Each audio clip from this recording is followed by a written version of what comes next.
मुळात ज्या अनुषंगाने राज्य सरकार, महायुतीचं सरकार ज्या अनुषंगाने भारतरत्न मौलाना अबुल कलाम आझाद प्रशिक्षण व संशोधन केंद्राचा जे प्रस्ताव राज्यभरातून सामाजिक संघटने, पक्षाचे वरिष्ठ पदाधिकारी, अल्पसंख्याक समाजाचे त्यांनी अशी मागणी राज्य सरकारसमोर केली असताना वित्त विभागाने कारण दिलं की आमच्याकडे पुरेसा निधी नसल्यामुळं आम्ही हे प्रस्ताव रद्द करतो.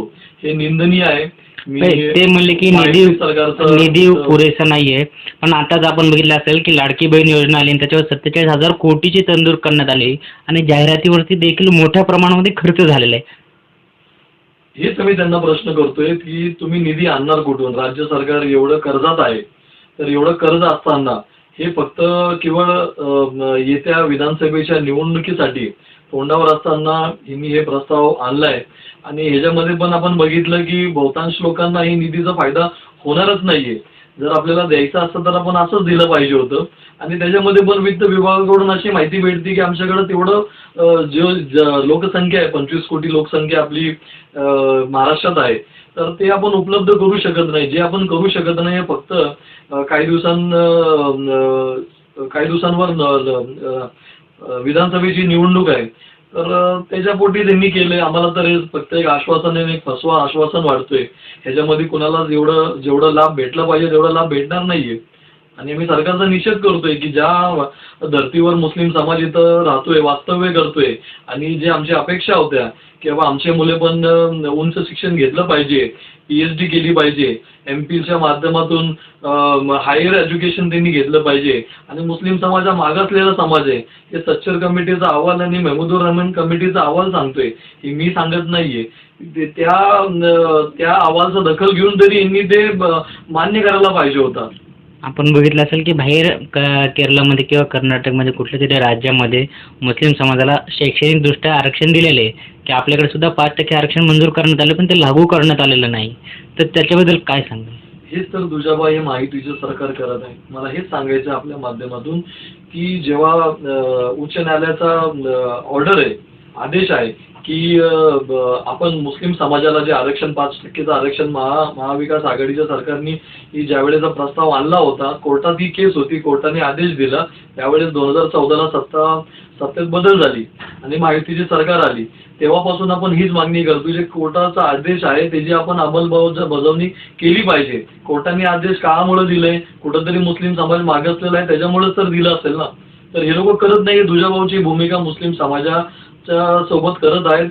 2014 पासून आज 2024 आहे, गेले 10 वर्षापासून मुस्लिम समाजाला कोणत्याही गोष्टीचा लाभ हे घेऊ देत नाहीये. मध्यंतरी त्यांनी राज्य शासनाकडून डॉक्टर अबुल कलाम आझाद आर्थिक विकास महामंडळाच्या माध्यमातून शैक्षणिक जी निधी भेटत होता ती सुद्धा निधी यांनी बंद केलेली आहे. आता फक्त वक्फ बोर्डला मागं 10 कोटी निधी आला.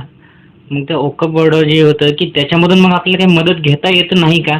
अशी काही तंदूच आहे की वक्फ बोर्डाकडे जो निधी असतो त्याच्यातून आपण ते जे गरजू आहे त्यांना शैक्षणिक मदतीसाठी आपण मदतीला आव्हान करून त्याकडून घेऊ शकतो का? असं काही आहे का? बघा, वक्फ बोर्डाकडे एवढी जागा आहे, ते जागेवर ज्यांनी ताबे करून ठेवलेत, तर ते ताबा ह्यांनी जर काढून दिला राज्य सरकारांनी, ते जे निधी दिले त्या निधीचा एवढा काही फायदा होणार नाहीये. ही जागा जे वक्फ बोर्डाची जे मुळात दान केलेली जागा आहे चॅरिटीसाठी किंवा सामाजिक कार्यासाठी, समाजाच्या कार्यासाठी, हे यांनी फक्त गाजर दाखवण्याचं काम केलंय. 10 कोटी याचा काहीच उपयोग होणार नाहीये. 10 कोटी कुठंच पुरणार नाही. 95,000 एकरची प्रॉपर्टी महाराष्ट्र राज्यामध्ये आहे. त्या जमिनी ज्या आहेत भरपूर अतिक्रमण करण्यात आलेलं आहे. तर यांना 10 कोटी देण्याऐवजी त्यांनी ते अतिक्रमण खाली करून द्यायला पाहिजे होतं. एकंदरीत जर वक्फ बोर्डाच्या काही जमिनीच्या वर एखाद्या शैक्षणिक संस्था वगैरे काही केली तर त्याच्यामधून मुस्लिम समाजाला मोठ्या प्रमाणात फायदा होऊ शकतो का? अगदी होऊ शकतो, 100% होऊ शकतो. पण जेवढी जागा मी सांगतोय तेवढी जागा आपल्याकडे उपलब्धच नाहीये. त्याच्यापेक्षा अर्धी जागा पण आपल्याकडे उपलब्ध नाहीये. त्याच्यापेक्षा कमी पण मी सांगेल आपल्याकडे उपलब्ध नाहीये. सगळ्या ठिकाणी काही ना काही अतिक्रमण करण्यात आलेलं आहे. तर ते कसं काय आपण तिथं बांधकाम करू शकतो किंवा कोणतं तरी प्रशिक्षण आणि संशोधन केंद्र करू शकतो? आपण कधीच करू शकत नाही. या सर्व गोष्टीच्या माध्यमातून या सर्व गोष्टीवर न्याय मिळण्यासाठी आपण काही लढा उभा करणार आहात का? आम्ही काँग्रेस पक्षाच्या माध्यमातून आमच्या वरिष्ठ नेत्यांशी आम्ही चर्चाही केलेली आहे. आम्ही वैयक्तिक सर्व सामाजिक मुस्लिम संघटनेला सोबत घेऊन कोर्टात हिची दाद मागणार आहे. कारण काय सरकार जे आहे महायुतीचं हे भेदभावी सरकार आहे, हे मुस्लिम विरोधी सरकार आहे. हे सगळं काही माहीत असताना मला तर असंच म्हणायचंय की लोकसभेच्या इलेक्शनला ह्यांना जे पराभव झाला, यांचा जे पराभव झाला, कुठंतरी यांची चलमचल झालेली आहे की मुस्लिम समाज असाही आमच्यासोबत येणार नाहीये, तर ह्यांना असं काहीतरी त्रास द्यायचं काम करायचं हे 2014 पासूनही करत आहेत.